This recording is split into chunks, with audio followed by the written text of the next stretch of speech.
talking about whether Boris Johnson, who was one of the chief architects of Brexit and certainly was the man who implemented it, kept his core support throughout this crisis. Many people view attacks on him as attacks on Brexit.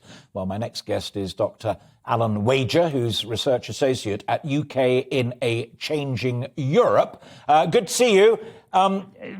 This is really along the lines of what Sam messaged and that Laura and I were just talking about, that there are other issues on Boris Johnson's front, as it were, that may prove more tricky. He's now appointed Jacob Rees-Mogg as the delivery Secretary of State for getting Brexit done.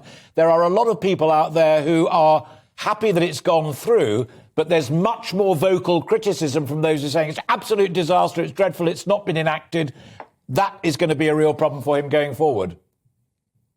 So, yeah, what we've seen over the last sort of 6 months, if you like, is Boris Johnson's lost support quicker from Leave voters than he has from those remaining Conservative voters who backed Remain in 2016, because a lot of Leave voters are more likely to be the sort of people that don't necessarily have as much trust in MPs and so on, trust in government, wanted the system to be shaken up, and they were disappointed by the way that the partygate story unfolded. So that was part of the dynamic that saw Boris Johnson lose support quicker amongst Leavers than amongst Remainers. But on the other hand, as we go into these elections in May, you know, I think that the general consensus, based on these headlines, that it's going to be a really, really bad night for the Conservative Party and for Boris Johnson, may do him quite a lot of favours. And there's plenty of reasons to think, looking at the sort of the landscape of what's up for contest in a few weeks, to think actually the headline, the actual results when they come in,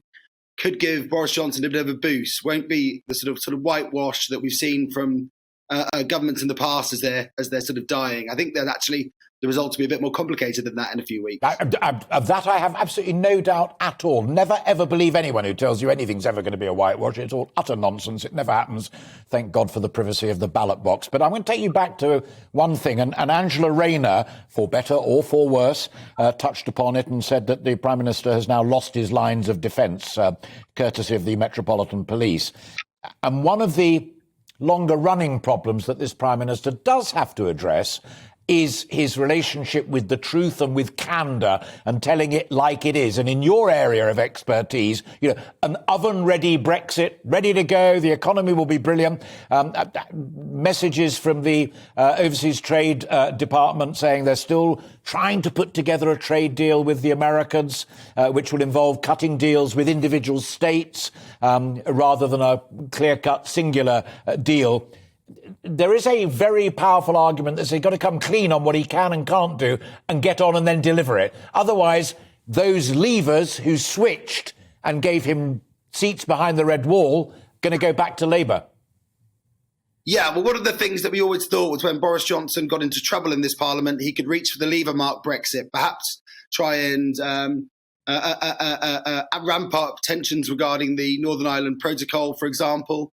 Well, while Ukraine has given Boris Johnson some political safety in terms of this partygate scandal, it's also made it a lot more difficult to try and ramp up any tensions between the UK and the European Union to try and resolve, as you might see it, this Northern Ireland Protocol issue. So the issue of Brexit is a lot more difficult to play for Boris Johnson now. And that was something that he might have thought that he could reach for in the wake of the partygate scandal. And for example, you saw there was one of these sort of, I said, storm in a teacup things a couple of weeks ago where he compared Brexit to the struggle in the Ukraine.